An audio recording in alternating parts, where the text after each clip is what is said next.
My name is Max Potashnik. I am the Director of Government Affairs, and Jewish Community Relations Council for the Jewish Federation of Greater Seattle. And it is my pleasure to welcome you to our conversation this afternoon, Unprecedented Times, Jewish Advocacy During COVID. So I want to start by sharing that this afternoon's program is being recorded, so just that as a heads up to you all. And if you had friends or family who wanted to join or learn about what we're going to discuss today, who couldn't make it, the recording will be available afterward.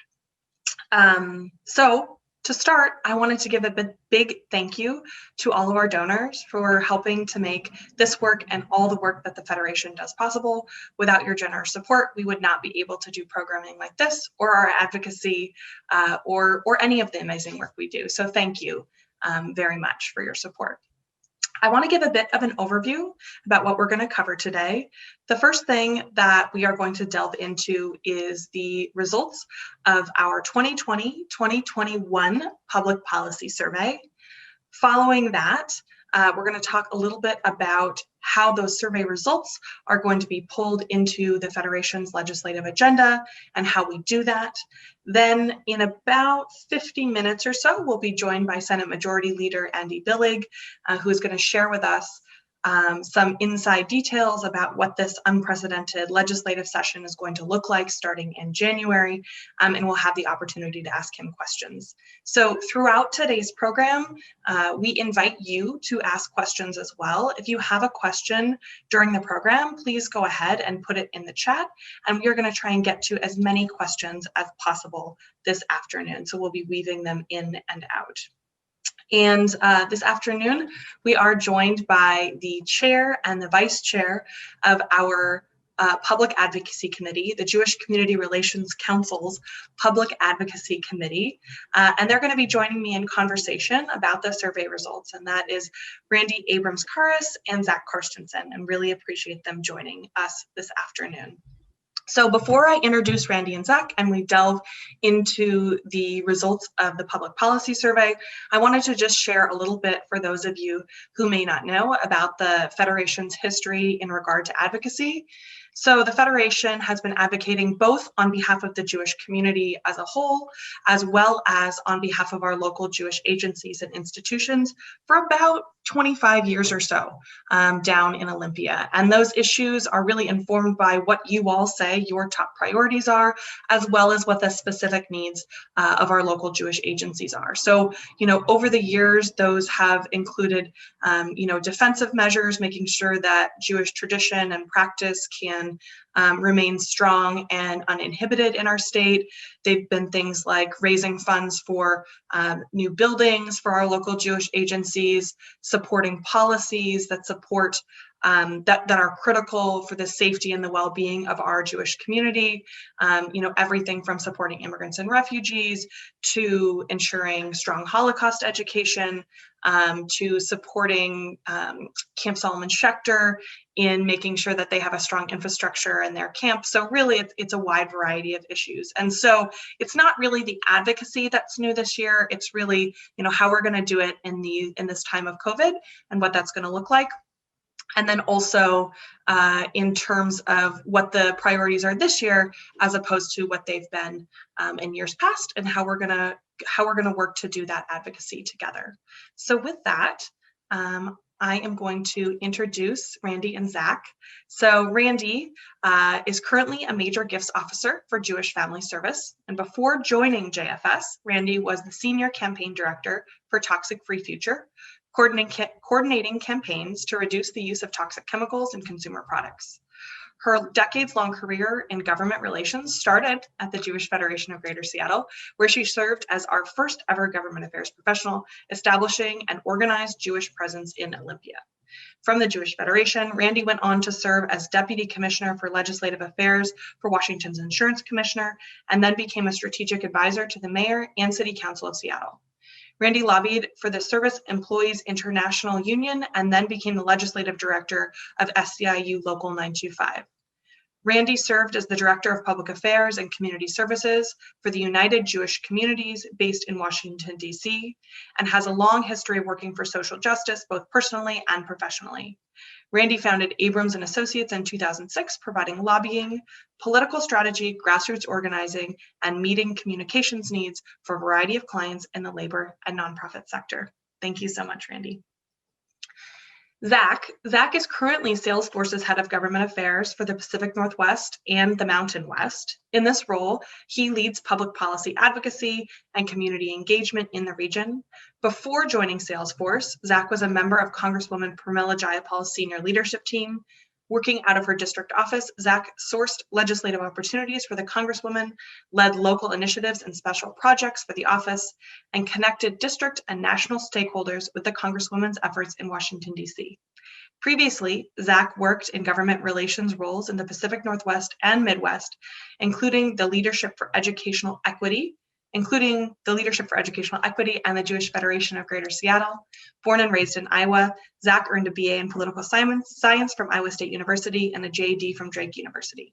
When he isn't working, which by my count is almost never, Zach enjoys attending classical music performances in Seattle, volunteering at the Monroe Correctional Complex, reading, and traveling. Zach and his partner James live in the Lake City neighborhood of Seattle with their two cats, Augie and Ames. Thank you, Zach, so much for joining us this afternoon. Okay, so with that, I'm going to jump into our survey results. And may I have the next slide, please? Thank you. Okay, so as you can see from the survey results here, there's been a large increase in the number of individuals who have filled out our public policy survey, for which we are very grateful. This year, there were 568 community members who filled out the survey, which was an increase of 37% over last year. And as you can see, the number of responses has steadily increased since 2017. So my first questions to you, Randi and Zach, is what do you attribute this big increase in community participation in the survey to in this past year? Zach, do you want to go first? Yeah, sure. Let's try this out.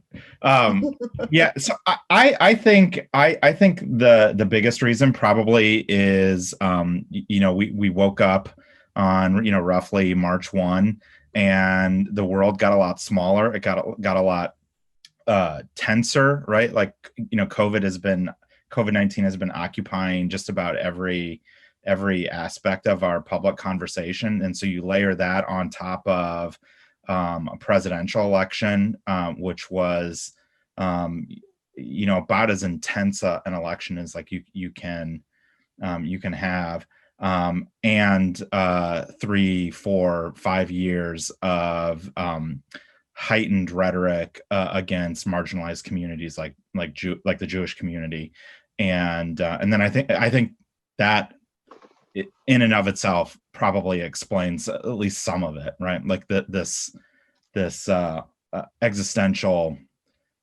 sort of importance that that 2020 has taken on.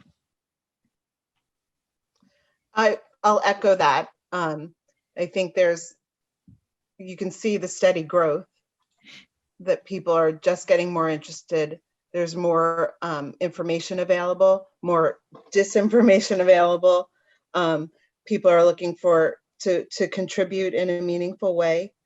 And I think we had a 4-year presidential election cycle, or maybe 8 years, because people have not stopped running for president. And then when you layer on top of that increased anti-Semitic incidents that have just grown over the years, and we've seen too in just this last week that we've heard about nationally, it all is sort of a recipe for people to want to be involved, want their voices heard, want to have an impact. So everything Zach said and that. Absolutely, thank you. And we know, based on the demographic study that the Federation did in 2014, that then there were approximately 65,000 Jews in this region. We anticipate that the growth of the Jewish community has continue to, as it did between 2001 and 2014, outpace the growth of the region. And so, with that, I think conservatively, we could estimate there are maybe 75,000, 80,000 Jews here in this community. So given that we have, about 600 or so, say, responses, I'm wondering, Randy and Zach, what you think we might do to increase participation further, and like to you, what do you think is like, oh wow, we've hit that number, now we know definitely how the Jewish community feels, and there's no need to do any further outreach? There's never not a need to do further outreach. I wouldn't take any numbers for granted, and if we have that many people identifying as Jews in the region and this is the response, there's obviously more work to be done. And it's wonderful to see the growth. Can you repeat the question? That last part just resonated. Yeah. Just what do you think we can do to improve the response rate? I mean, right now, I'll go into distribution, like what we do later, but just anything that comes to either of you in terms of what we can do in terms of better job on that front. I think the demographic explanation will be important to know where our work needs to be done, frankly. And I know you're getting to that. Yeah, I don't have a silver bullet on like how to engage with communities. All I'll say is like identity is complicated, and it's just like getting more and more complicated. And in a city like Seattle, where someone who's 27 years old, maybe 30 years old, working at Amazon, good paying job, raised in a Jewish household, doesn't necessarily need the historically important like Jewish organizations to express his or their Judaism or their Jewish values. And so I think like possibly one way is to think more broadly about like where are people who might identify as Jewish, like where are they going to show up? And it's interesting, like, you asked this question last night. I got a text message from a former colleague who's Jewish, raised in a Jewish household, in a mixed relationship. And he was like panicked because he didn't know where to get Hanukkah candle. Like he didn't know where to get like candles for his menorah. Right. And he's just like one example. I think that there are probably like tons of people that identify as Jewish, but are just showing up in different places. So then maybe we should just be, having tables outside QFC where you can get all of your Jewish needs met, just as an aside. Maybe. It works for certain groups, who just stop people on the street. That's true. You Jewish? May I have the next slide, please? Okay, so now I'm going to talk a little bit about methodology, both the distribution of the survey and the content of the survey itself. So the way we did outreach for the survey was we sent on five separate occasions. We sent this survey to approximately 11,200 individuals who subscribed to Federation lists. And we also included it in our Monday evening weekly newsletter, which if you don't receive, you should sign up for because it has events from all over the community. And we also shared it on social media. Then we shared it with about 100 or so other Jewish organizations across Washington state with a marketing toolkit, a social media toolkit, and email blurbs and that sort of thing. And we asked them to include it in their newsletters and on their social media as well. So that's our distribution.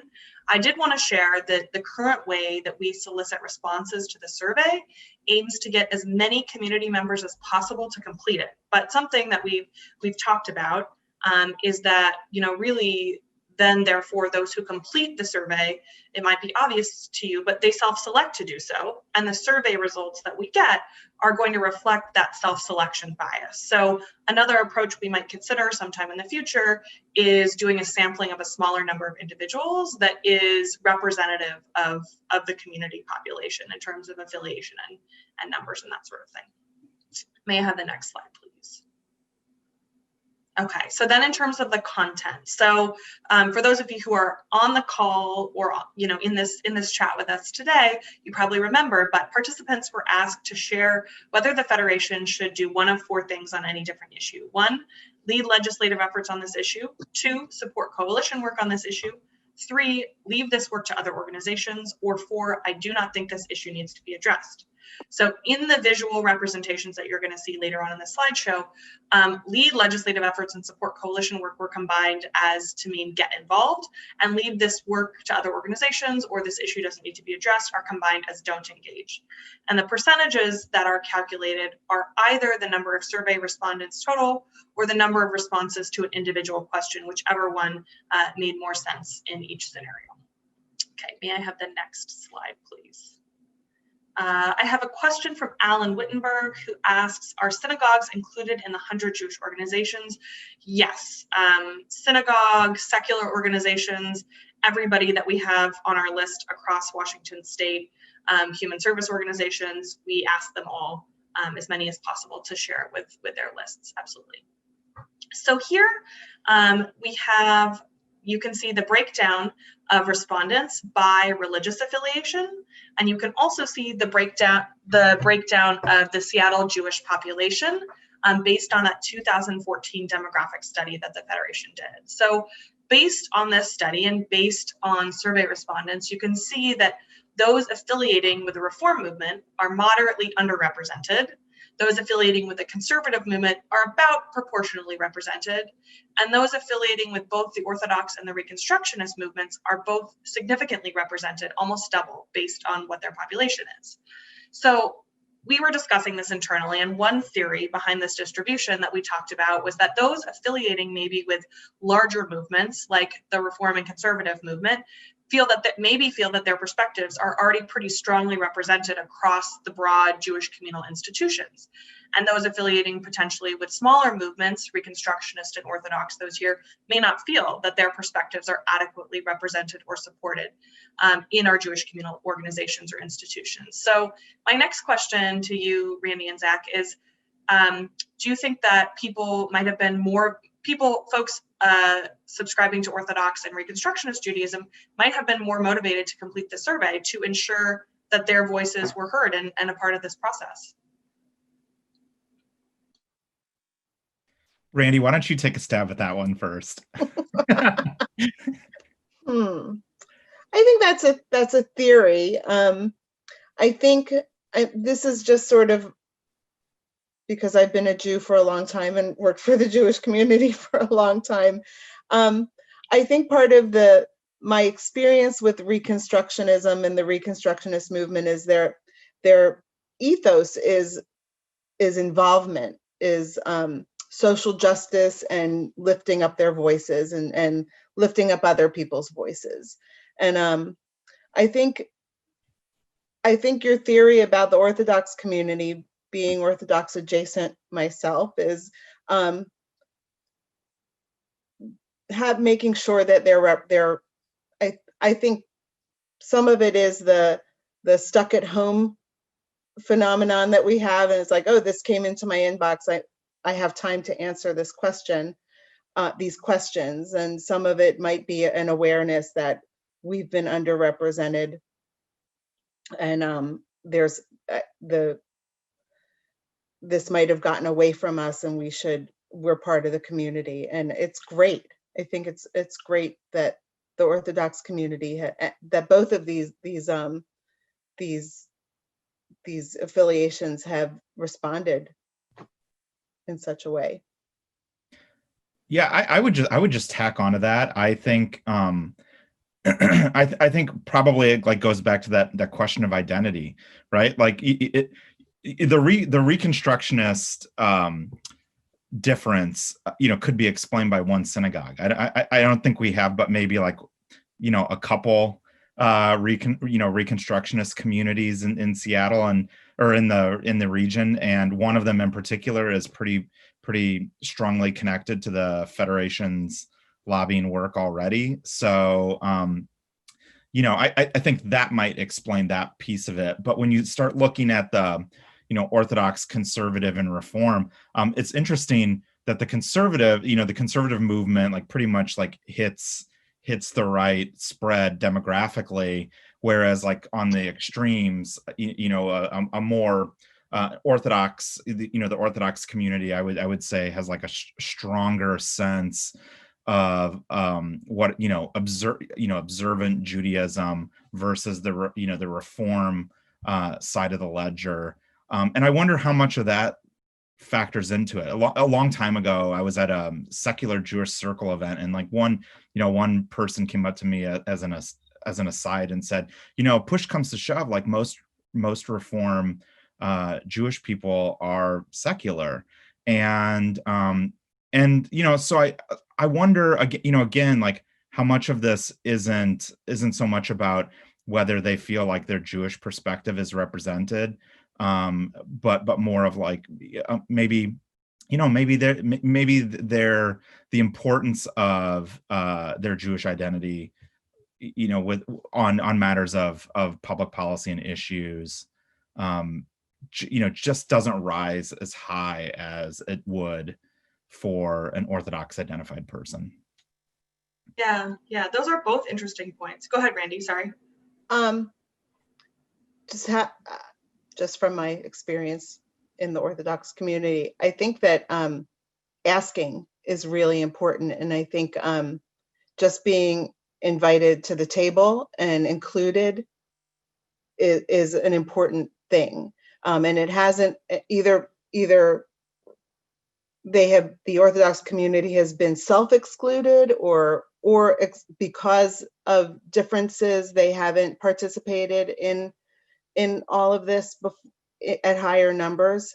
So I think being asked is important, and being a little solicitous to be extra inclusive, so that the Orthodox community feels like they are not, even though sometimes they do set themselves apart, or we set ourselves apart, and it's nice to be able to bring everybody together and continue that message of Achdus, right?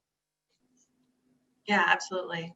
And to this question of Jewish identity and how do people connect to their Jewish identity, I just wanted to note that one piece that isn't reflected here in the survey results is how many of those who completed the survey marked themselves as unaffiliated. So the 2014 demographic study did share that about 44% of our local Jewish community is unaffiliated, where we had about 16% of respondents to the survey mark as unaffiliated. So that underrepresentation, again, might be something to be effective. How significant is Judaism in one's life and connecting on that level. We did have a question from Hillary Bernstein in the chat that I wanted to acknowledge, which is a question about why, in terms of the methodology, we combined supporting coalition work and leading on an issue, because those are very different. And Hillary, you're absolutely right. Those are very different things. I think in terms of us, though, at the end of the day, it will impact the kind of level of support that we might give an issue and the time and energy and effort that we might invest in it. At the end of the day, it still says to us, the community says that you should be supporting this issue and working on this issue, and that there should be time or energy or resources, whether that's a smaller amount or a larger amount, allocated to working on this issue and to supporting it. And so, as opposed to you shouldn't work on this issue or this issue is unimportant, which again is the same. It's very different pieces in terms of what someone's thinking is behind it, but the result is the same, that the Federation won't be spending time, energy, or effort on this issue. Okay, may I have the next slide, please?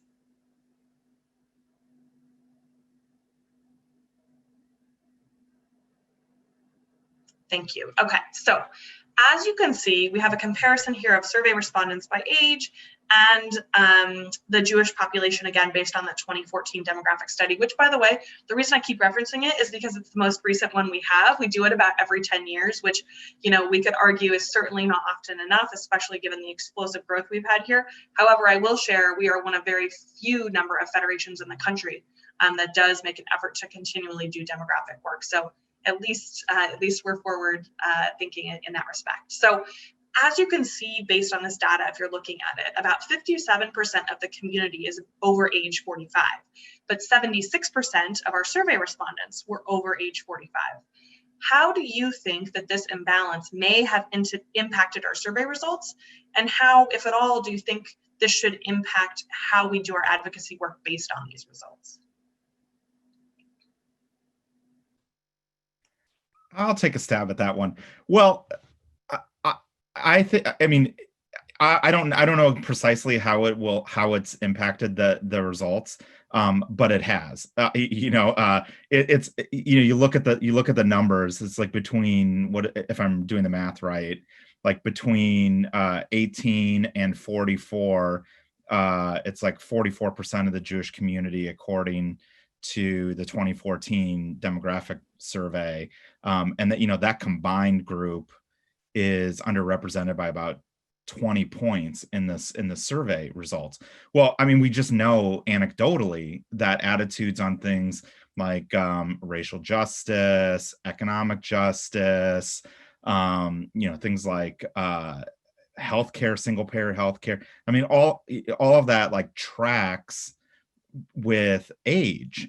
And so you could get, I'm not saying this is the case, but there could be priority distortions in the survey results because of the underrepresented nature of like that combined slice of the community. There was another part to that question too, Max, wasn't there? Yeah, I mean, based on this imbalance, I'm wondering if there's anything you think we should be thinking about, a lens or a frame, or any changes we should make in the advocacy work that we do as a result of this imbalance. Yeah, I think this is true in Jewish advocacy just generally, but you should always be challenging assumptions around issues and priorities. And just because like something seems like it's consensus within the four corners of a boardroom somewhere doesn't necessarily mean it's like consensus out in the Jewish community writ large. And so I think like the obligation for all of us is just to keep like challenging, our understanding of an issue, of a position, not just like in a finite period of time, like a legislative session, but over time. And I'm thinking mostly about like marriage equality. When I was at the Federation, as a gay man, like we started, like the Federation didn't have a position on marriage equality, but like over time, it evolved, and we did finally take a position. And that was like through like constantly engaging with that issue and where the community is at. Randi, I don't know. I mean, I just love listening to you talk, Zach. And I agree. I think we were just discussing this at one of my team meetings the other day, and about transgender issues and equity and belonging. And I said, and how some people may be comfortable, and depending on age, and how do we bridge that? And I said, some of this is Nasa V'Nishma. You do, and then you learn about it. And so some of it is showing leadership and being bold and doing the right thing, and while listening, but also bringing people along, even, and finding out and having a plan for it, and not just plunging right ahead, but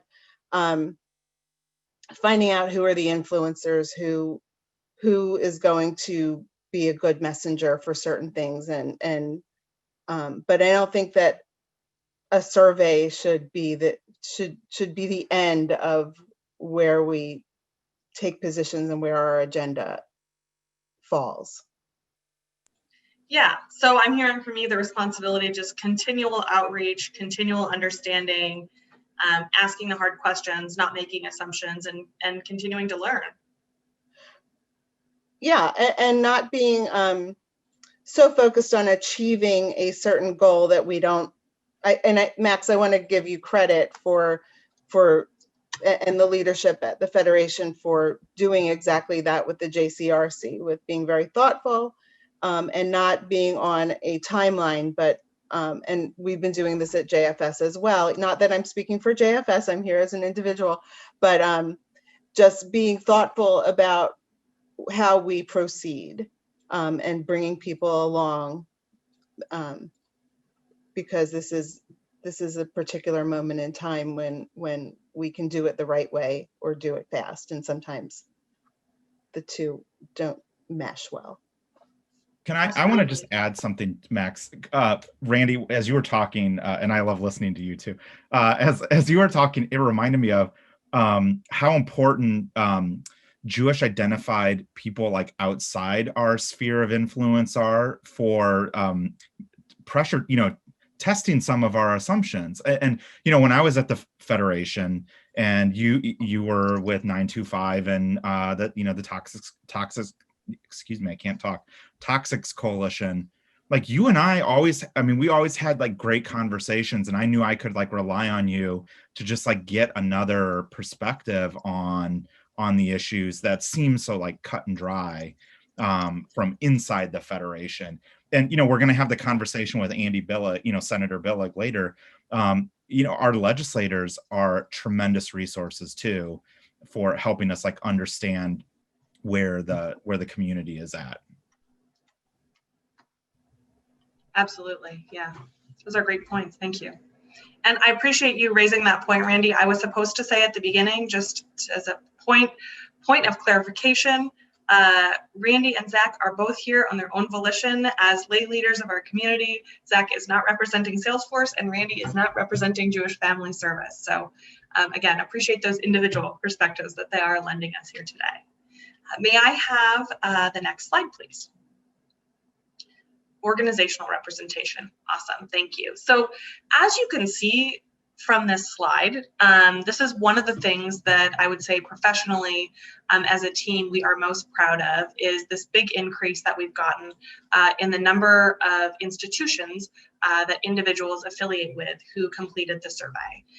There's certainly always more work to do in this regard, in terms of certainly the raw numbers, but we believe that because of the strong geographic representation, you can see here that in addition to the Seattle area and then the East Side, we also have communities in Bellingham, Everett, Olympia, the Olympic Peninsula, Tacoma, and Spokane represented.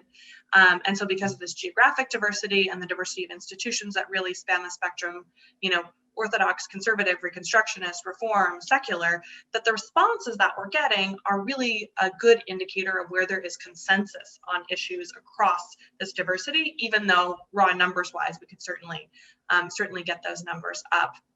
And we had a question from Linda Clifton in the chat, which was, do you think that the convening initiative that the Federation ran, which was an initiative that, for all intents and purposes is really ongoing, it's at times, but the effort that Linda's referring to is to bring together a diversity of Jewish institutions across the Puget Sound region to ask what are the biggest issues that we face collectively, ones that no one institution can solve alone, and how can we work better together to address them. And then this group came up with a vision for what a cohesive Jewish community looks like and what we could achieve with that, because the biggest problem that was identified was a lack of community cohesion.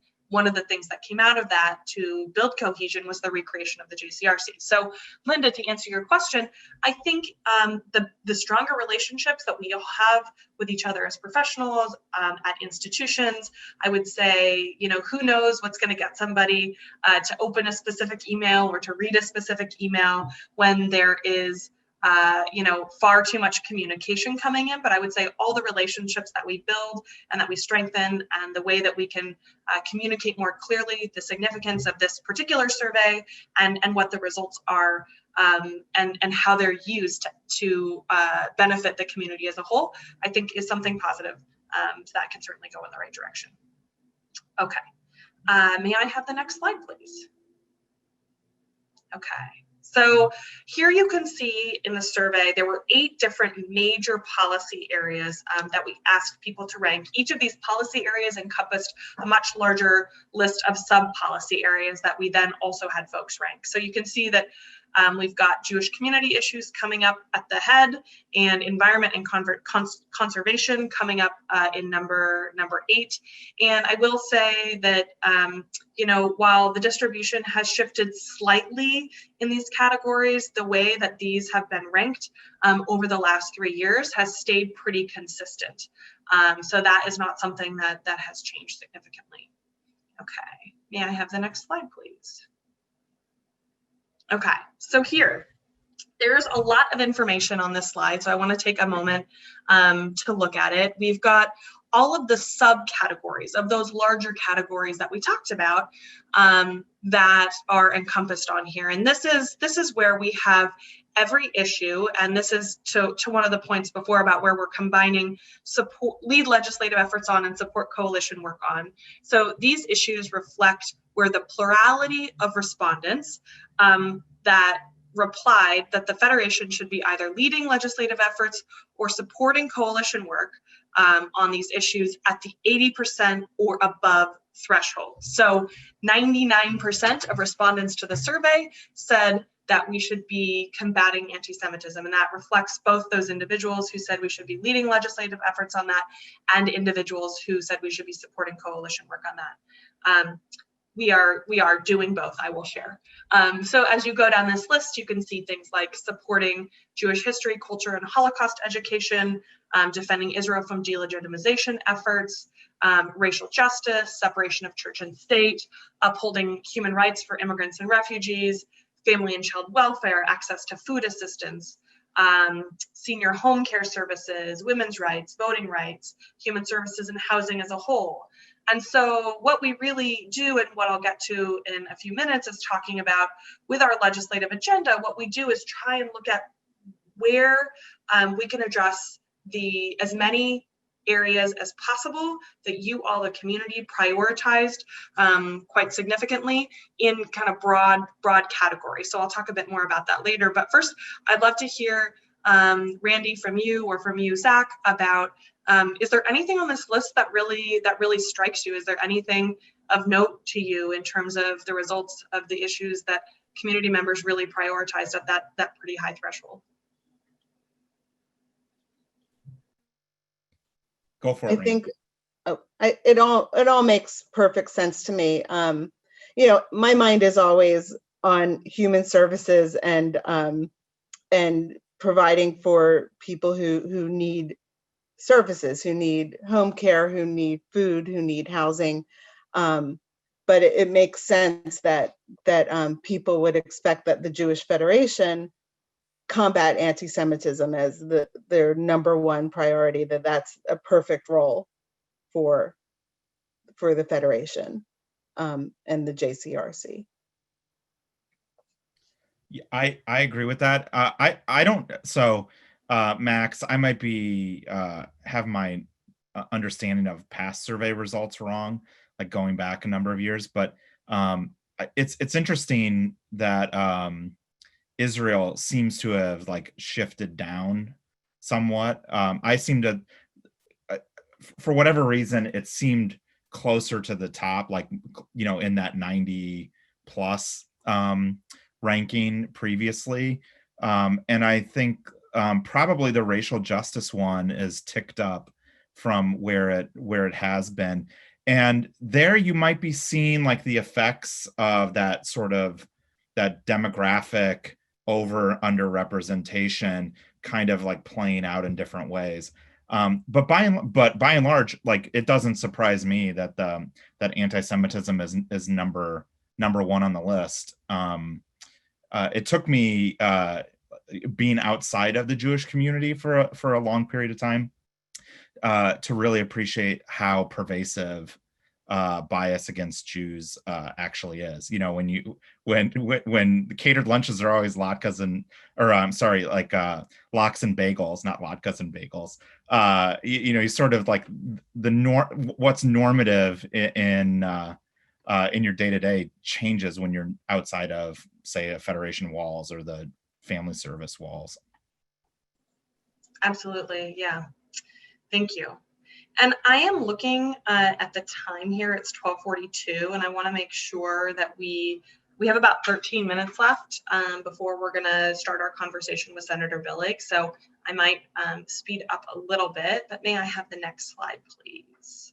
Okay, so this, unlike the other questions on the survey, was not rank what level of support or non-support you think the Federation should be giving to any specific issue, where we provide you with a menu and you say, how important is this issue? This question is a fill in the blank question where respondents can put whatever they want. And we asked, what is the most important thing that the government affairs team at the Federation should be working on? And so I think it's interesting. Obviously, you can see that anti-Semitism is really at the top here in the percentage of respondents who think we should be prioritizing anti-Semitism. First and foremost has increased.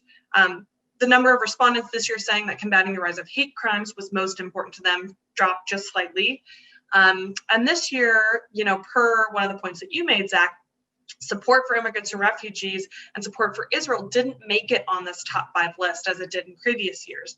Support for Israel is ranked number 6, so it just missed, and support for immigrants and refugees is ranked as 8th. So again, pretty high up there, but didn't quite make this top 5. So my question to you both is, last year, we can see that actually you can't see, I can because it's not in the top 5, but last year racial justice was the 12th most common response, with about 3% of respondents saying that they thought it was the most important thing on which the Federation, should be working. This year, that number has increased to 10% of respondents, and I'm curious, from both of your perspectives, given the prevalence of working towards racial justice on today's national stage, does that percentage increase to you seem small, large, about what you would expect, or, not significant? I think that it's made it into the top 3 is significant. Zach, Yeah, I agree. I mean, 10% doesn't seem like a big number, but when it's compared against all the other myriad of other priorities, it's significant that it's up 7% from the previous year. And I think, that's probably in large part because of what we saw this summer. And right below it is combat rise of hate crimes. Right. And I don't know that the question was specifically hate crimes against Jews, or is it just hate crimes? Because that, to me, can get wrapped up in social justice or racial justice, I'm sorry. Right. And civil and human rights is right below that. So right. Those 3 mean that it's a bigger bump than just the up 7%. Absolutely. Yeah. Thank you.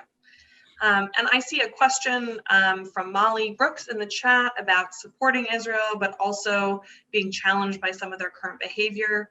And how do we do that? And I think that doing that in the advocacy space can be a bit challenging at times, because sometimes we don't have the same nuance, but that's certainly something, we're going to be working to encourage conversations from diverse perspectives on in the Israel Affairs Committee of the JCRC, and working to figure out how we can hold all of this complexity that you're talking about, and more broadly too.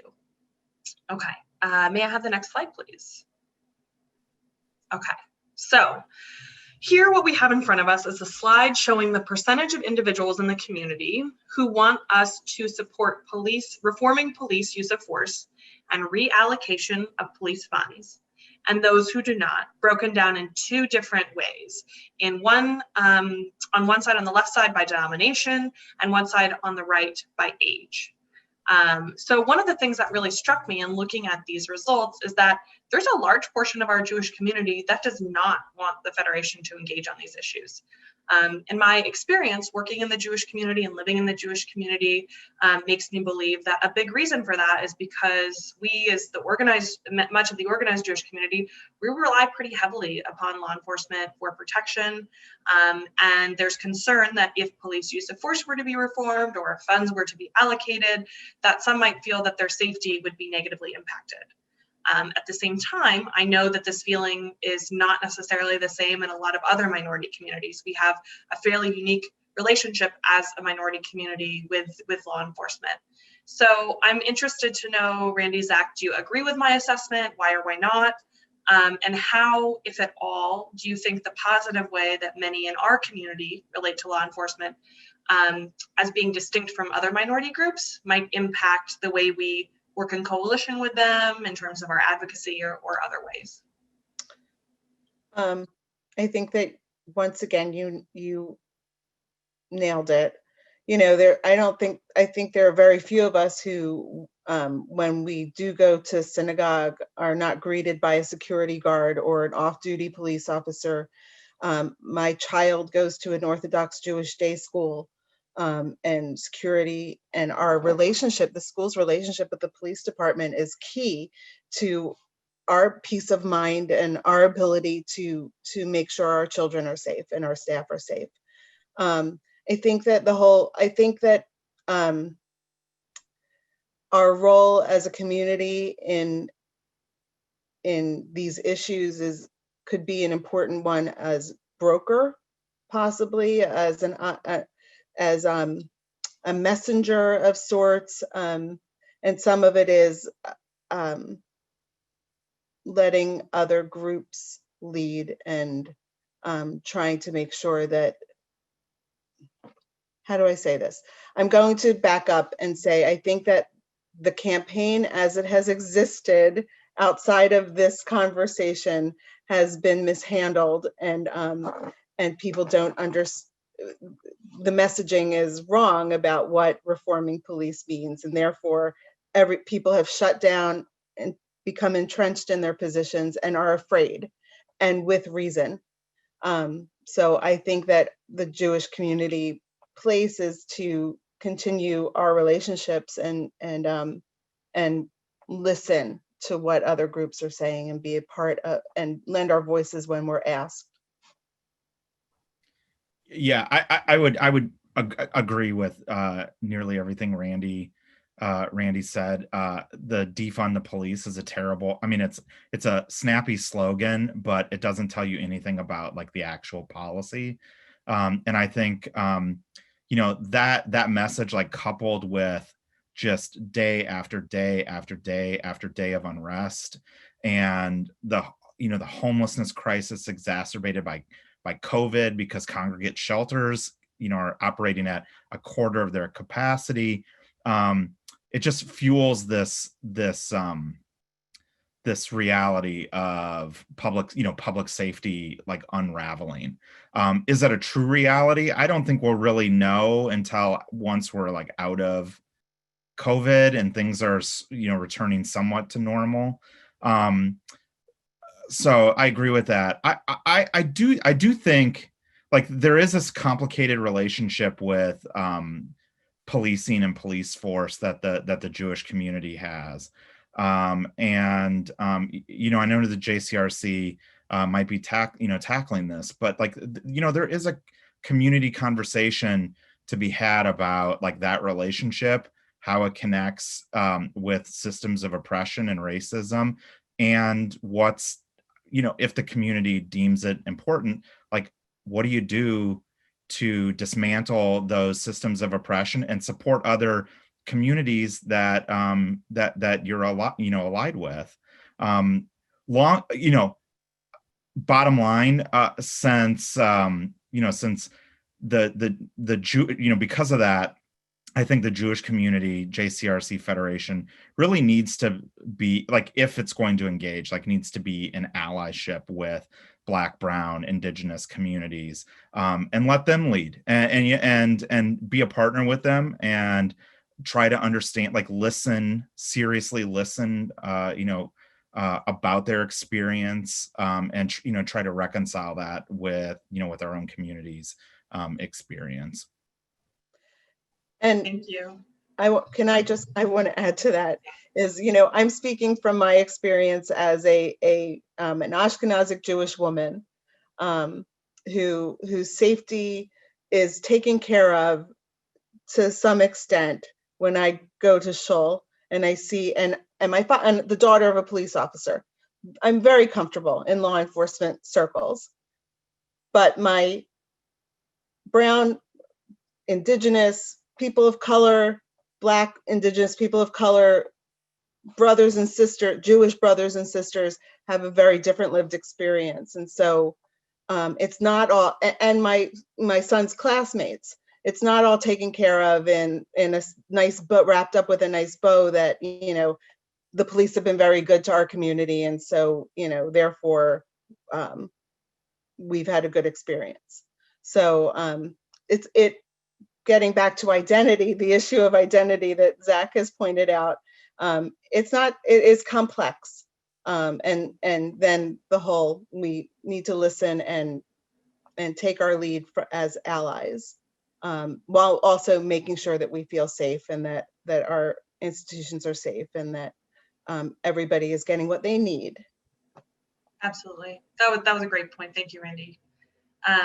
I see a comment from Barry in the chat that says the Federation could set up conversation sessions on this topic between communities. And Barry, I think you and the JCRC are on the same wavelength. You know, I will share that the JCRC is going to be pursuing the creation of a consensus statement on racial equity, and a component of this will likely include building relationships. And as we build relationships with Black, Indigenous, and other people of color communities, you know, this is certainly going to come up as an issue. So it absolutely will be something that we need to confront and be in conversation together on and talk about in a really authentic way. Thank you. Okay, I see that Senator Billig is about to join us, so I am going to rush through the last couple slides here, and then we'll go ahead and turn it over to be in conversation with him. Thank you so much for joining us, Senator Billig. We're going to get started with that portion of the program in just a moment. Before we do, we are going to talk about this really interesting issue of taxes. And so here you have a slide in front of you that shows the results of the survey that says, do you think the Washington state tax system adequately meets our state's needs? And you can see based on this slide that about 55% of respondents said no, it doesn't. About 20% of respondents said yes, it does. And about 25% of respondents said that they did not know. So that's a good tool. That's not a good tool. That's a good metric to keep in mind.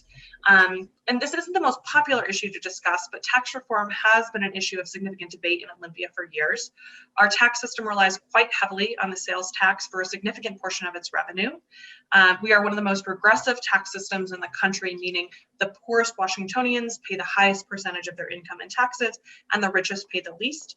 And there are a number of other challenges that lawmakers and advocates have with our tax system, in addition to its regressivity, one being volatility, right? When the economy is good and people are buying goods, revenue is great. And when the economy is bad and people aren't buying things and they can't afford to buy things, revenue dips significantly. So, and then when you look at what the impact of that is on the state budget, you know, there's a significant portion of the state budget that's constitutionally protected. So when you look at the area where budget cuts might be made, they are things that are not constitutionally protected, like higher education, human services, parts of healthcare. Those are the areas that shoulder the greatest burden.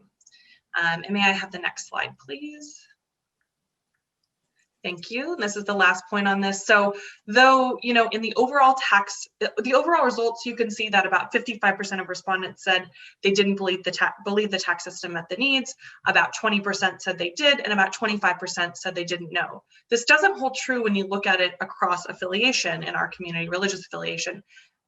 In terms of those who believe it meets the needs or doesn't meet the needs. However, what you can see is that there is consistently about 25% of the community that doesn't have the information that they think that they need to make a decision about this. So I think, you know, one of the things that we can draw from this, and this is something that Randi and Zach and I don't have the opportunity to talk about right now, is that we do want to start a conversation about this. I mean, we do want to understand, you know, how can we make sure that our community has the means to have a conversation and the education on this issue. So I'm going to stop with that. And let's see, I think I do want to share one last slide, and then I'm going to go ahead and switch over to the second portion. Thank you, of our conversation. So I wanted you all to see, because we did spend so much time going through those survey results, what we end up with on our legislative agenda, the community-based agenda, as those broad categories for what we're going to be supporting. So in number 1, you can see that we have an area called combating anti-Semitism, hate, and discrimination. 2 is strengthening civil liberties and minority rights. 3 is working towards racial equity. 4 is protecting and supporting immigrants and refugees. And 5 is deepening the social safety net for vulnerable individuals and families. And number 6 is preventing gun violence. So numbers 1 through 5 are all a combination of those highest ranking issues in terms of community support. And I do want to just make one note that on number 6, preventing gun violence, though this was something that only reached the 77% threshold, it's something that has been traditionally pretty important to our community, an issue that is, of course, near and dear to the Federation's heart because of our personal experience with gun violence. We know that gun violence impacts many Jewish communities across the country, unfortunately. So it's an issue that we continue to advocate on, even though that threshold of support didn't meet that technical 80%. So I'm going to pause there, and I would love to turn it over to Senator Andy Billig here in just a moment. Thank you so much for joining us, Senator Billig. Senator Billig, for those of you who don't know, I have a really long bio here. You must have a great communications specialist, Senator, who wants to just tout all of your pieces. So I do want to read a little bit of that to you all so you get a chance to know him.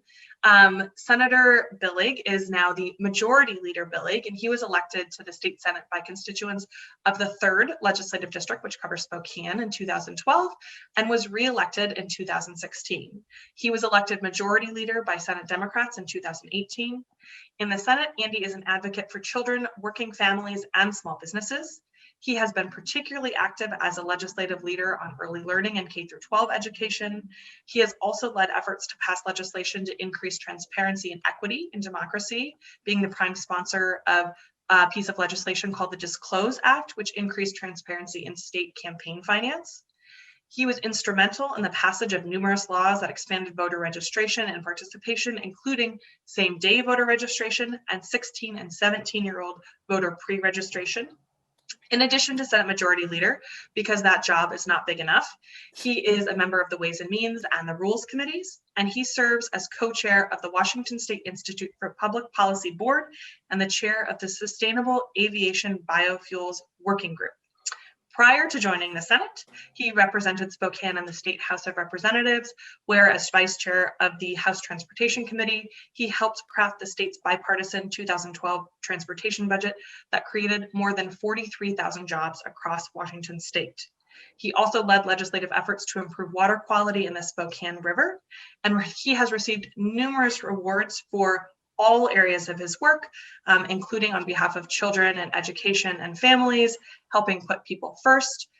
He's also a business executive, and I know Jews and baseball really go together well, so many of you will appreciate that he is also part owner and former general manager and president of the Spokane Indians Baseball Club and a community volunteer. He served as a big brother, he coaches youth sports, and he volunteers in several capacities in the greater Spokane area. And something that isn't in his bio that we are very proud of is that he is one of our wonderful members of the Jewish Caucus in the legislature. So thank you so much for being with us today, Senator Billig. Really appreciate you taking your time. Oh, it's my pleasure. Thank you for the invitation. Thank you. And, you know, I'll be candid and clear with all of you in the virtual room with us.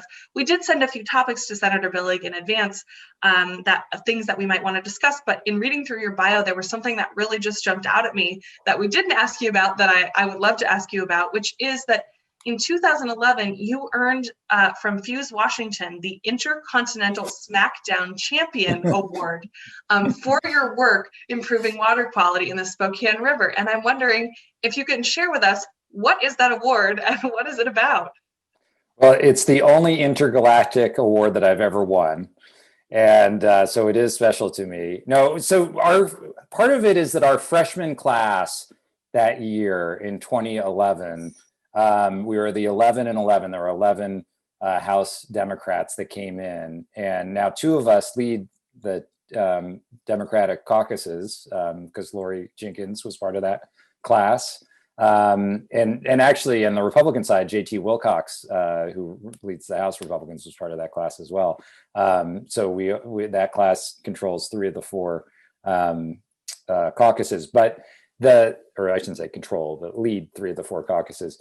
But all of the House members, we had a great group, and we did a lot of really progressive legislation. And Fuse gave us each an award like that. They were all a little bit different. So I have that on the wall of my office, and Lori has it on a similar one on the wall of her office.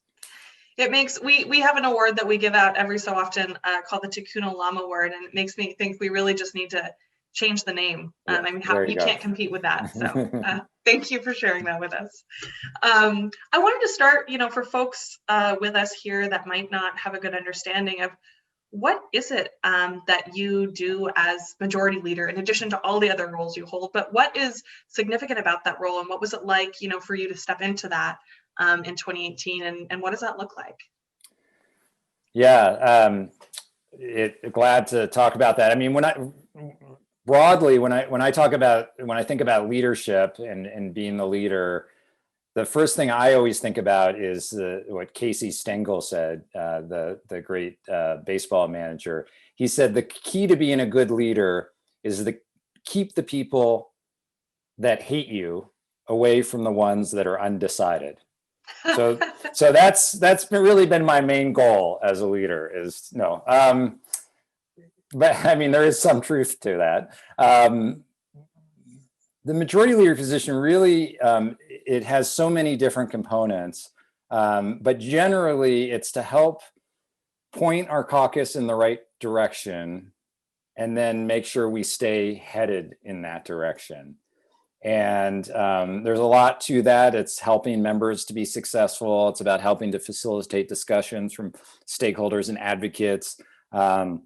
It's about sort of understanding what we have the capacity to pass, both in terms of having the votes and the time capacity. There's a lot of working with the representative of our caucus, as well as the majority leader of the Senate. So as the caucus leader, there's a lot of working across the aisle with the Republican caucus. There's a lot of working across the rotunda with the House Democrats and House Republicans, and a lot of working with the governor as well. And then there's a whole political side, and the majority leader has a big role in helping to keep the majority. There isn't a majority leader school, but if there was one, I would imagine probably the biggest lesson they would try to teach us is to stay as the majority leader and to never become the minority leader. And so part of staying as the majority is making smart policy decisions, but also campaign, making sure that we've got great candidates running in all of our districts and to win those elections. So I certainly spend a lot of time on that. And, a small part of the job, but a fun part of the job is helping to run the floor. And so I like this picture behind me because it's a lot of people have these pictures of like the clean Senate, like all the desks are clean and everything. And this is what it really looks like. This is the working Senate. And so a part of the job too, which I think is a little bit higher profile because people can see it, but is actually doesn't occupy that many hours of the year, is helping to coordinate what happens on the floor. And that's very fun. And it sometimes, in my mind, it's like this great symphony, that it just in perfect harmony. But in reality, it's like an out of control stagecoach going that we're just barely keeping from running off the road. Or maybe it's somewhere in between those two. But anyway, that's a little bit about what the job is. Yeah, thank you. I'm curious. I will go into the, what this session is going to look like, because I think that's really important to everybody on the call to understand. But, as majority leader, I'm wondering if you could talk a little bit about how you do work, with the minority leader and with your counterparts in the House, because, in my experience in working with the Washington State Legislature, we do a lot better job of bipartisan compromise and bipartisan collaboration. And I'm just wondering if you might share, an example or two of the way that you do that work that, is distinct from the other Washington, for example, or what most of us see in the other Washington. Yeah, glad to. Thanks for that question. You know, it was one of the surprises to me when I got to Olympia is how much collaboration there is across the aisle. And when you see the scenes like behind me, it's always people going from one desk to another and across, you know, people, Republicans and Democrats working together. And hey, you know, could you support this amendment? And somebody coming back and saying, well, if you change this, I could support it. Because even though we have the majority, it doesn't, one, mean that we always have the votes, but even if we have the votes, it's always easier to pass things if you have bipartisan support. That's always the goal. And the truth is, most of what we do, I mean, this is the secret of the place, is that probably 90% of what we do is bipartisan. It's the 10% that's not bipartisan that gets, you know, the headline. So it doesn't seem like it's really bipartisan, but it is. Some things that we do to facilitate that, I mean, part of it's just the culture, and especially in the Senate, where it's a little bit more free flowing and individual members have a little more, traditionally have a little more sort of freedom to just go out and kind of work things with other members. So there's a lot of that. It just sort of organically happens. But we make an effort. We have weekly meetings with the minority, you know, leadership to leadership. There's a new minority leader, Senator Braun, who I reached out to immediately as soon as he got elected to congratulate him. And we've had 2 meetings since then. And, you know, and I know him, you know, we have a relationship. We were both negotiators on the McCleary negotiating committee. And so it helps, those personal relationships help. But yeah, there's just so much more across the aisle interaction than I think anybody realizes from the outside. It's always good to have something inspiring to point to in that regard. Yeah, absolutely. Yeah. But I don't want to minimize when we knock heads, we really knock heads. And there can be a lot of fireworks, but that is the exception, not the rule. Awesome. So, you know, I think the big question on everyone's minds, and I know some of the details are still being worked out, but what is the session going to look like? How is it going to function? You know, what will it mean for community advocates like us at the Jewish Federation? What should it mean for our legislative agenda? We'd love to just, you know, hear as much as you're able to share on that. Yeah, we're still figuring it out. We put out a plan, but the plan, you know, was pretty high level, and there's a million details that need to get filled in beneath it. So some of the things haven't been totally worked out, and a lot of the things we've worked out how we think they're going to work, but we don't know how they'll actually work. So we'll be mostly remote. All of the legislative committees will be remote. The Senate and House for the first time are going to have identical committee operations. That's never happened before, but it's such a big change. We really made an effort to not have it be a big change from in person and have it be 2 different changes from the House and Senate. So for people that interact with the legislature and want to testify in a committee, all the systems will be the same. The timeframes for signing up will be the same. And I mean, that's one of the positives of this setup, is that everybody will be on equal footing. So my constituents in Spokane, who live 10 hours round trip drive away from Olympia over a snowy mountain pass, you know, people did that and to testify for 2 minutes. And now they can do it from their kitchen table. And, you know, so that's good. But also for people that live closer to Olympia, there are a lot of people who can't get time off work to go testify for, you know, get a whole day off, or they have a disability that prevents them from easily traveling, or childcare issues, or whatever the issue is. Everybody's going to be on an equal footing. We're probably going to be a lot more people signing up to testify, so not everybody's going to get to speak, but not everybody gets to speak even when we do it in person, because a lot of times there are just too many people there. On the floor, we'll be about 25 to 30% capacity. Wow. So we're going to have, I think we're going to have somewhere around 9 majority members and maybe 7 minority members. That's the current thinking. That's what's been we're going to follow the science and follow the public health directive. So originally we thought we could get 50% of people because we could keep people 7 feet apart on the floor with half capacity. And, you know, the health people said, no, that's not the guidance when you're going to be together for 8 hours a day. You need to be lower. And so that's what we're doing. We're going to set that final number about a week before session. We're going to look at what's happening with the COVID numbers there.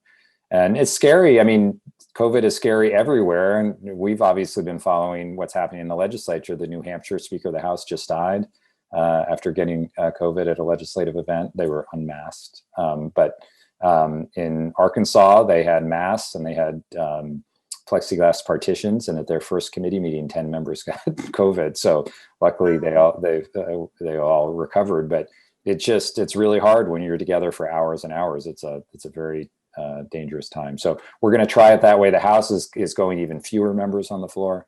But all of our constituent meetings, lobbyist meetings, all will be remote. Got it. And I have heard this, talked about the fact that there will be a lot more accessibility for people who normally wouldn't be able to make it. And I'm wondering if there's any plan to how to balance say the 100 people who are signed up to testify on a bill instead of maybe 15 or 20. Do the committee chairs, have they thought about how they're gonna, is it gonna be balanced pro con, or literally just gonna be like the order of people, or is there anything like that that you can share? Yeah, what the direction I've given to the committee chairs is handle it just the way you would normally, which is you think about the topic and look at who's signed up, and typically they'll do a pro panel of sort of experts, and then and a con panel of experts, or sometimes there are organizations, and so the chair will ask an organization, like, can you pick 3 people who can speak to this for your position to be on a panel? So I think they'll still do that same thing, and then they may look to at some point they may go in the order that people have signed up, but I think they'll search for people. The other thing is that a lot of times they'll want to hear from, if it's a tax bill, they're going to want to make sure the Department of Revenue representative gets a chance to testify as well. I mean, we want expert input. So chairs will do just what they do. Chairs also typically will check with the ranking members to say, hey, here's my plan. What do you think? Do you have anybody on the list that you really want to make sure can talk? So it's really not that different. It just may be more often that we have to do that. Yeah, absolutely. The other thing about the session is that the capacity for us to pass bills is going to be severely reduced. So we think about 50% capacity in terms of bills to be heard in committee and to be passed on the floor. Got it. Okay. Yeah. And is the committee meeting schedule going to, I know you said the Senate and the House are going to be in alignment, which is great. In terms of the number of committee meetings, I know before there was some talk about there not being capacity to have the same number of committee meetings. And I've recently heard that won't be the case anymore. Mm-hmm. What's the status on that part? So the part of if we had done in person or sort of partial in person, so one of the options we were looking at early on is that we might have the members in person, but not have the public testify remotely. And if anybody was in person, we were going to need significant time between each committee hearing to clean the rooms. And so that was going to be a downside of a hybrid session. But since we're going all remote, that is not as big an issue. We are building a little time between each committee to give the chairs and the committee staff the chance to review the testifying list to figure out who's going to testify.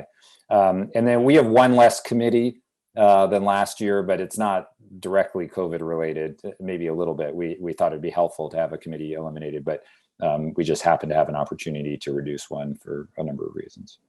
Got it. Okay, thank you. And I've heard from House leaders that the issues that they're planning to focus on in the House are things like COVID, the climate crisis, racial equity, and police reform. Mm-hmm. Can you share if those are, some of the similar focus areas in the Senate, or what issues you see really as kind of the big focus and big drive for this coming session?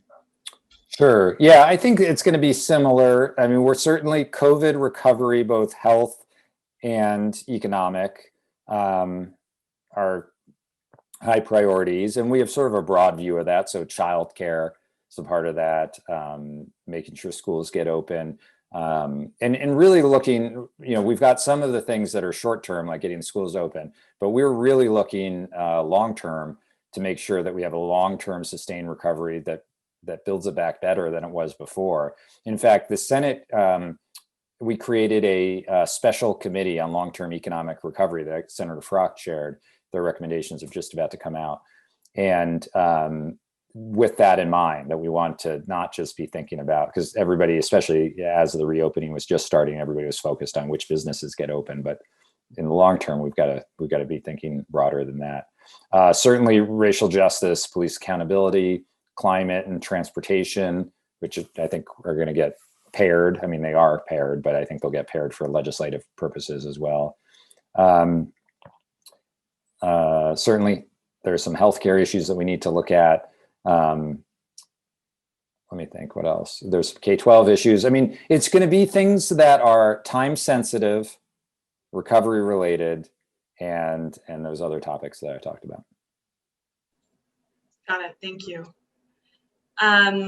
I have one more question for you, and then I'm going to turn it over to, solicit some questions from folks in the audience, as well as the two leaders I've been in conversation with before you came on, which are Zach Carstensen and Randi Abrams-Caras. I believe you know both of them. So this wouldn't be a gathering of the Jewish community and a talk about Jewish advocacy if I wasn't able to ask you, how does your Judaism influence your work as a public official and as a leader? And I wonder also, has that changed at all, for you over the last several years, for example, as anti-Semitism continues to rise, or, what the experience is like to be a Jew in the US these days? Yeah, thanks. I appreciate that question and getting in advance, because it gave me a chance to think about it, because it's not something I think about every day, although it's certainly relevant to me in that and really this is the answer to the question, that, I mean, my Jewish values are just part of me, but I realize that my values are influenced by my Jewish upbringing and my Jewish heritage. And so I think that idea of giving back and of public service and of conservation, all of that, has helped to guide me in my legislative work and really all of my work. And certainly my experience, I mean, everybody studies the Holocaust. I think Jews take it, in a more personal way, understand it and feel it in a more personal way. And then for me in college, I spent a lot of time studying the Holocaust and the sort of theological implications of the Holocaust, and just knowing so much about it and feeling it so personally, I think it has helped me to be more active, sensitive, empathetic on racial justice issues, on hate crimes issues, and watching what's happened over the last 4 years of how a leader like Donald Trump has slowly eroded some of the norms and made it so much more acceptable to perpetrate hate in casual ways. That's what's so scary to me. I think I'm more sensitive to that and more active in my leadership and what I speak out against publicly, and in what I support and push for legislation. So it's really sort of general, but I'll give you one specific example. My great grandmother, and so my dad has told me this story. I didn't ever get to meet my great grandmother, but she was a real conservationist before it was even a thing. And she loved the outdoors, even though she lived in New York City. She lived in Eastern Europe and then lived in New York City. But she really had this sense about taking care of the earth. And the story that my dad tells is that when people would ask her what her birthday was, she would say Tu B'Shvat, which is the birthdays for the trees in Judaism, or the Jewish Arbor Day, however you want to define it. But that to her that wasn't her birthday, but that to her felt like her birthday. That was significant to her. And so I've always carried that with me as part of my inspiration for helping to protect the earth in my legislative work. I love that. Thank you. Mm-hmm.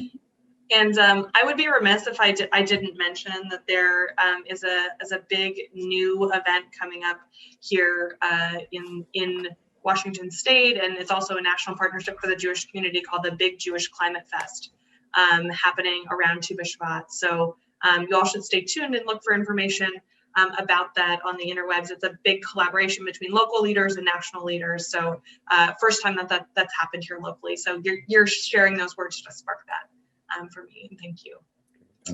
So Randi, Zach, do either of you have a burning question that you'd like to ask? I do. So, and by the way, Senator Billig, we're getting very lovely comments in the chat about the story. So thank you for sharing. Sorry. Yeah. So Senator, thanks so much for being here with us today. I had a question. Or obviously I have a question, but going into the election, I think the assumption was that there was going to be this like blue wave that was going to sweep a bunch of Democrats and progressives like into office, and I think the caucuses in both like the House and the Senate were pretty bullish on their prospects. While there was some like movement on the margins, the balance more or less is the same. And I'm just wondering, like, is there a message there from the voters? Like, is your caucus like proceeding with a certain understanding of what your mandate might be if you have a mandate? Yeah, I mean, so it's funny. I saw the minority leader, Senator Braun, was getting interviewed, and he was sort of touting that they held the line, that was a win for them, that it wasn't a blue wave. But they're at a 28-21, minority. Like, they're in a severe minority. So like, yes, we were hoping for better. We had great candidates in close districts and had them funded well. So yeah, we had hoped to pick up more seats, but we have a majority that is more than functional, that's significant.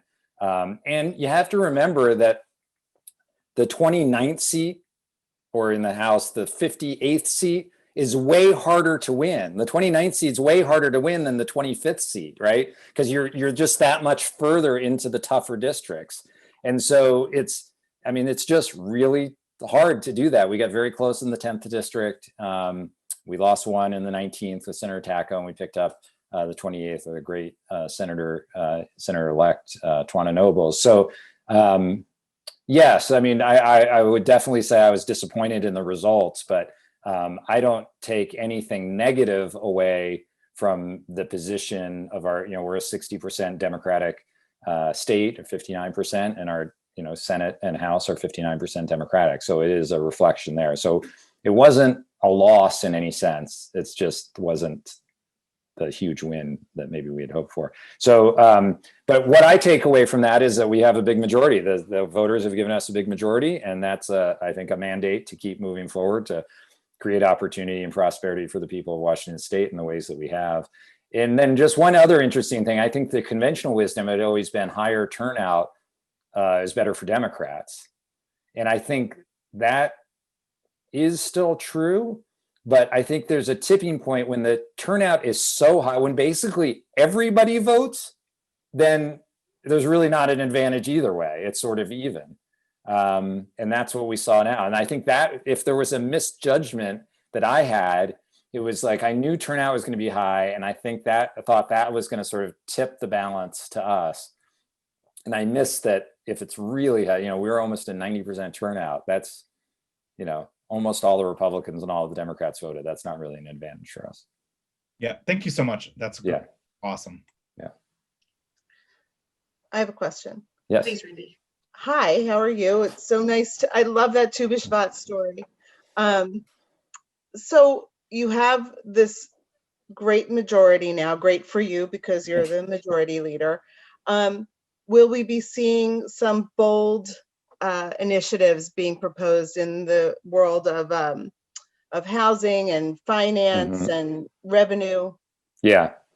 So yes, I mean, I think we've been using the majority for the bold voting rights, housing, climate, higher ed, K-12 advances. So I think we'll keep that momentum going. Climate is one that's there's for us to make big progress in climate. I think there's going to need to be a grand bargain of a transportation package and climate policy. And those things are complicated and hard to put together. And so I'm optimistic, but I also am realistic that it doesn't always come together. I think revenue, I think we've got a shot at doing something in revenue, but one of the sticking points on revenue in the past has been, there have been a few votes in the Senate Democratic Caucus on the margins who have said, I'm not philosophically opposed to that tax, but I'm not going to vote for the tax unless we really need it. And I think, 6 months ago, we really needed it. Now the budget's getting closer to balance. And so now what we're talking about is, let's pass this tax and invest it in something really important where we get a great return, like high quality childcare. That's something I'm enthusiastic about.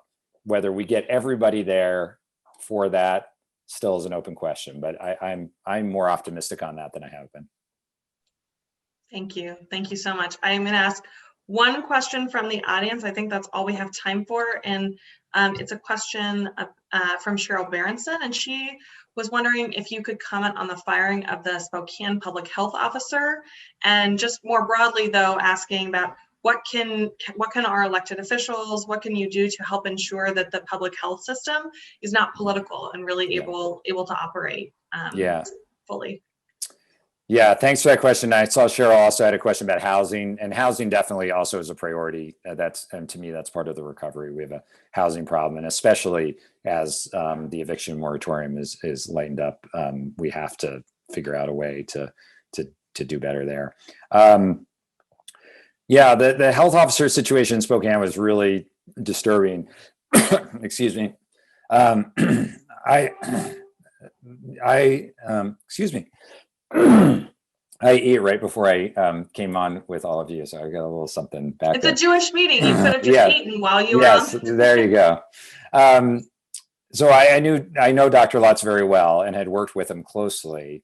And this was a situation where he was a wonderful health officer, and he had great trust built up with most of the community.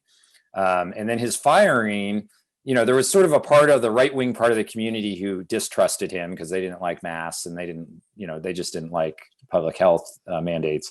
But you had the bulk of the community that trusted him. Then he gets fired for seemingly political reasons, and you've taken the 60 to 70% of the community that did have trust and now put distrust in public health. And one of the things because I've been sort of deeply immersed in this public health response, and I've read a lot of the CDC stuff. And one of the things that was really interesting to me, somebody sent me the CDC field manual. This is like the guide that public health officers use in a pandemic. And there's a whole section on building trust with the community. And it talks about having one consistent non-elected official that is the consistent voice. This is what Dr. Fauci does. That's, of course, Trump has undermined it, but the idea was he was going to be the voice. And in our community, it was Dr. Lutz as the voice, and it worked. And the idea was, it's not just a PR strategy, but it's actually a health strategy. Because if people are going to believe and follow and understand, they have to build a relationship with that person. And so this was just for being wrong, it was wrong, but it actually undermined our public health effort here. And so it was really dangerous. So and then in Pierce County, there's a whole other attack going on. But I think some of the lessons are that we should have more medical professionals and less elected officials on health boards. There should be some elected officials. When you think about the power that a health board has, you can essentially take away their liberty, which is part of what a health officer could do. That's really serious. And there should be elected officials, but a balance, maybe half elected officials and half medical professionals. And actually my seatmate, Marcus Riccelli, has a bill that will do just that. So yeah, it was disturbing and dangerous, and shouldn't have happened. But we'll hopefully pass some legislation to help improve it in the future. Thank you for that comprehensive response, and addressing housing too. Huge issue of significance. I'm afraid we are out of time, so I wanted to share just a few very quick things with folks. The first is a huge thank you to you, Senator Billig, and to you, Randi, and to you, Zach, for joining us this afternoon and sharing your expertise with us, and for your leadership in the community. We are truly grateful. The next is, I just wanted to share that in terms of our legislative agenda, we are filling in all the pieces right now. So please stay tuned for what that legislative agenda looks like and what the final bills on that list are.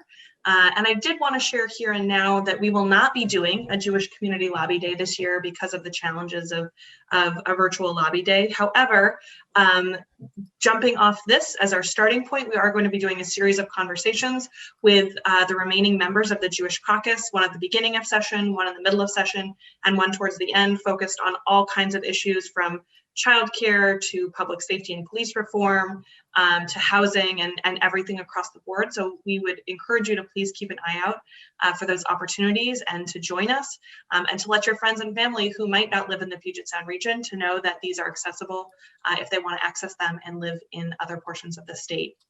And then lastly, just wanted to share that tomorrow night we have an event called Share the Light, a Hanukkah celebration. It is the event to celebrate this last night of Hanukkah, and we encourage you all to join us for that. And then lastly, just that, this is the first time we've shared in such an in-depth way the results of the annual public policy survey. So, we'd love to get some feedback from you. There'll be a survey that'll pop up here in your window when this screen closes, and one that will be available to you through email. So we'd really appreciate your feedback. If you have anything to share with us, we would love to continually improve. So with that, happy Hanukkah, Hag Sameach. Thank you all so much for joining us. Really appreciate it, and have a lovely afternoon. Thanks, everyone. Bye. Thank you.